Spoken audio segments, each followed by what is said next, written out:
Hello hi, ఎలా ఉన్నారు అందరూ? బాగున్నారా? శ్రీవారి దర్శనానికి ముందుగా తిరుపతిలో కొన్ని టెంపుల్స్ అయితే చూసాము. పద్ధతి ప్రకారం తిరుమలకి వెళ్ళే ముందు తిరుపతిలో ఏ టెంపుల్స్కి వెళ్ళాలి, ఆ టెంపుల్స్కి ఎందుకు వెళ్ళాలి, గల కారణాలు ఏంటో ముందు వీడియోలో మీకు క్లియర్గా చెప్పాను. ఒకవేళ ఆ వీడియో మిస్ అయి ఉంటే మిస్ అవ్వకుండా వెంటనే వెళ్ళి చూసేయండి. నేను ఇచ్చే ట్రావెల్ కంటెంట్ మీకు నచ్చితే సబ్స్క్రైబ్ చేసుకోండి. మీరు సబ్స్క్రైబ్ చేసుకోవడం వల్ల నాకు ఇంకా ఎంకరేజింగ్గా ఉంటుంది. సో ఇంకా రెట్టింపు ఉత్సాహంతో మంచి మంచి ప్లేసెస్ని కవర్ చేసి మీ ముందుకైతే తీసుకొస్తాను. సో ఇంకా మనం తిరుమలకైతే స్టార్ట్ అయిపోదాం.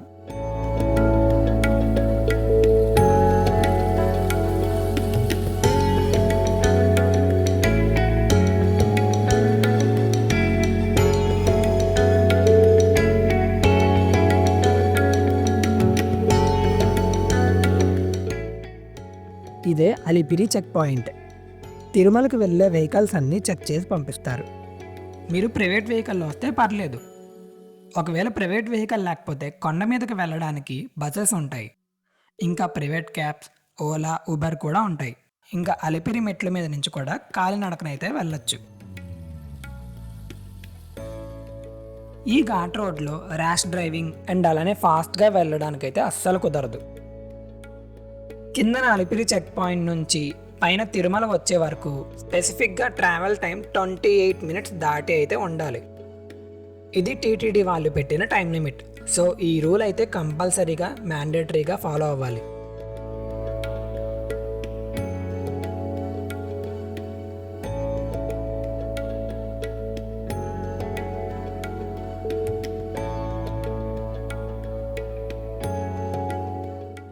వెంకటేశ్వర స్వామి వారి సహజశిల. ఈ ఘాట్ రోడ్ నుంచి వెళ్ళే దారిలో ఒక దగ్గర అయితే మీకు క్లియర్గా కనిపిస్తుంది. శ్రీవారి సన్నిధి తిరుమలకైతే వచ్చేసాం.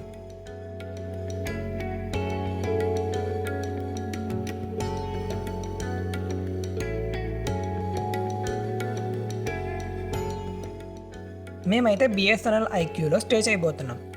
మా సిస్టర్ బిఎస్ఎన్ఎల్ జీటీఓ కాబట్టి ఇక్కడ స్టే చేస్తున్నాం. కాస్ట్ అయితే చాలా తక్కువ అండ్ రూమ్ కూడా బాగానే ఉంది, పర్లేదు.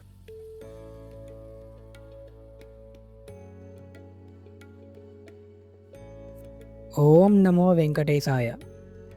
ఇలా మాడవీధుల్లోకి ఎంటర్ అవ్వగానే మనం ముందుగా చేయాల్సిన పని పుష్కరిణి స్నానం. ఈ పుష్కరిణి గురించి ఎంత చెప్పినా తక్కువే. అన్ని మహిమలు ఉన్నాయి ఈ పుష్కరిణికి. ఈ పుష్కరిణిలో ఉన్నది సరస్వతీ నది అని, ఈ నది మరెక్కడా కనిపించదని చెప్తూ ఉంటారు.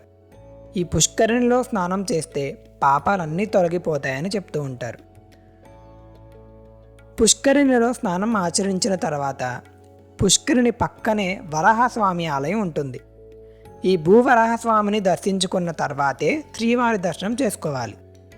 అంతటి ప్రాముఖ్యత ఈ ఆలయానికి ఎందుకు అంటే, పురాణాల ప్రకారం ఈ తిరుమల కొండల మధ్య వరాహస్వామి వారు ఉండేవారు.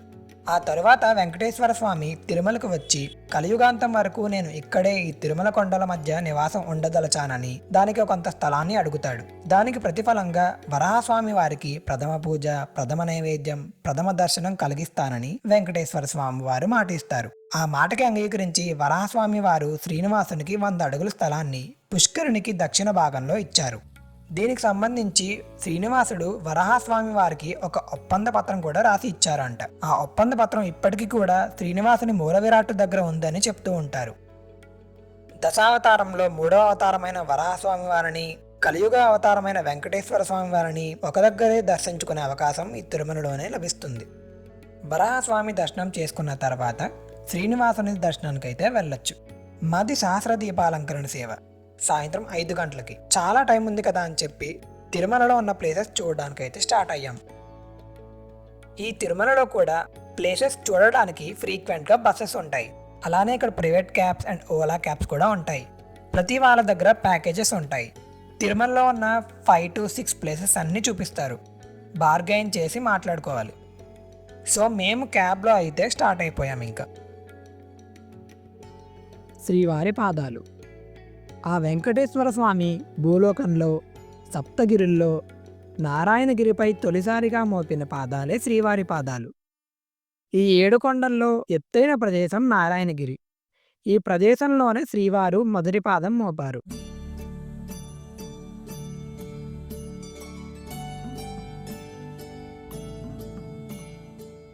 శిలాతోరణం, రాక్ గార్డెన్. ఇది ఒక రేర్ జియాలజికల్ ఆర్చ్. ఇలాంటి శిలాతోరణం ఇండియాలోనే కాదు, ఏషియాలో కూడా మరెక్కడా లేదు. ప్రపంచంలో ఇలాంటివి 3 ఉన్నాయి. 1 అమెరికా, 2 ఇంగ్లాండ్, 3 మన తిరుమలలో. ఈ తోరణం 150 కోట్ల సంవత్సరాల ప్రాచీనమైనది అని అంచనా. అలానే శ్రీనివాసుడు ఈ శిలాతోరణం వద్ద తన 2వ పాదాన్ని మోపారని చెప్తూ ఉంటారు.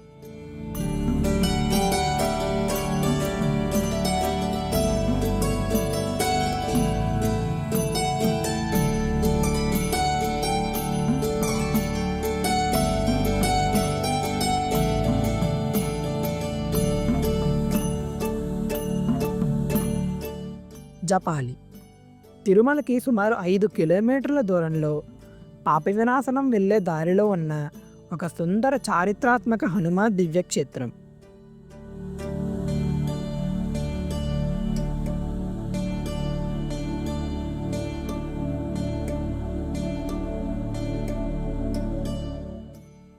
దట్టమైన అటవీ ప్రాంతం చాలా ప్రశాంతంగా, ఆహ్లాదంగా ఒక కొత్త అనుభూతిని అయితే కలిగిస్తుంది. ప్రకృతి ప్రేమికుల్ని ఇట్టే ఆకర్షిస్తుంది. సుమారు 1 కిలోమీటర్ వరకు కాలినడకనైతే వెళ్ళాలి.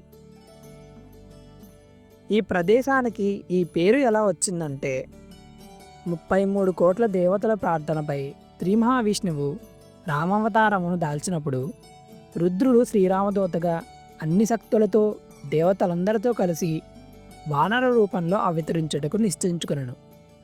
అప్పుడు జావాలి అనే మహర్షి హనుమంతుని అవతారానికి ముందే ఆ రూపాన్ని ప్రసన్నం చేసుకోవడానికి ఎన్నో ప్రదేశంలో తపస్సు చేసుకుంటూ చివరికి శ్రీ వెంకటాచలములో అంటే తిరుపతిలో జపము, హోమము చేయసాగాను. అతని భక్తికి మెచ్చి భగవంతుడు తన యొక్క రాబోవు హనుమంతుని రూపాన్ని స్వయంభువుగా అవతరించి చూపెను. జపం వల్ల అవతరించినందున ఈ స్థలం జపాలి అయ్యింది. అప్పుడు అన్ని తీర్థరాజములు వచ్చి చేరినందువల్ల జపాలి తీర్థం అని పేర్కొనబడింది.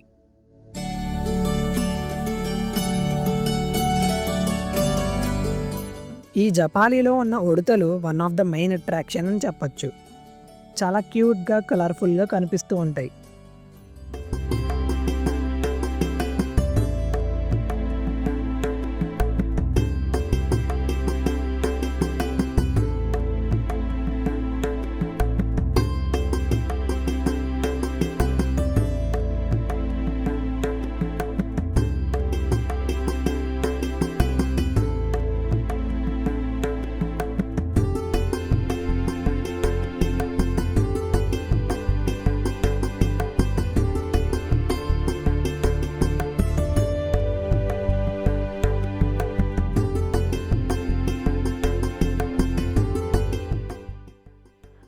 నాకైతే ఈ ప్లేస్ చాలా బాగా నచ్చింది. ఎటు చూసినా సరే పెద్ద పెద్ద చెట్లు, మధ్యలో హనుమంతుని గుడి, ఒక పక్కన నేచర్, ఇంకో పక్క డివోషన్. ఏదో తెలియని పాజిటివ్ ఎనర్జీని అయితే కలిగిస్తుంది. తిరుమల వస్తే ఈ ప్లేస్ని మాత్రం అస్సలు మిస్ అవ్వకండి.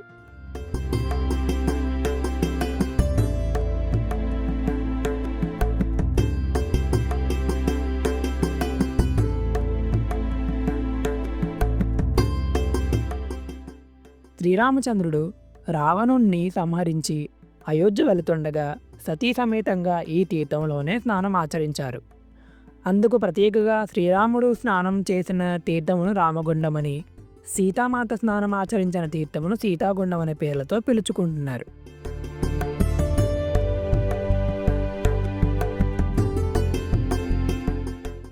ఇది జపాలి స్థల పురాణం. కావాలనుకుంటే వీడియో పాజ్ చేసి చూడండి.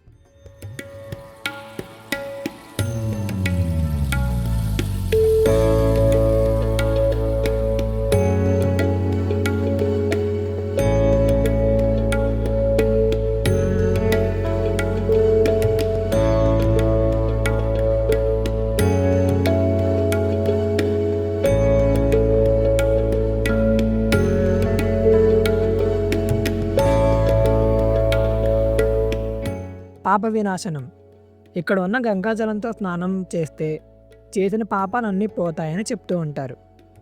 అలానే ఇక్కడ గంగాదేవి అమ్మవారి గుడి కూడా ఉంటుంది.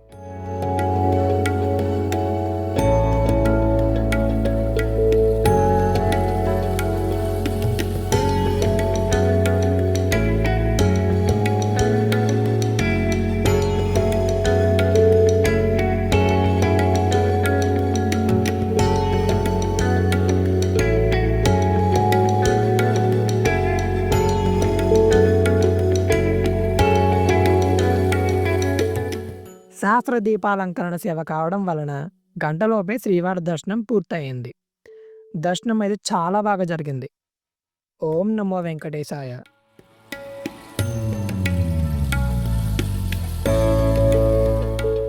ఈ వీడియో కనుక మీకు నచ్చినట్లయితే లైక్ చేసి కామెంట్ చేయండి అండ్ సబ్స్క్రైబ్ చేసుకోవడం మర్చిపోకండి.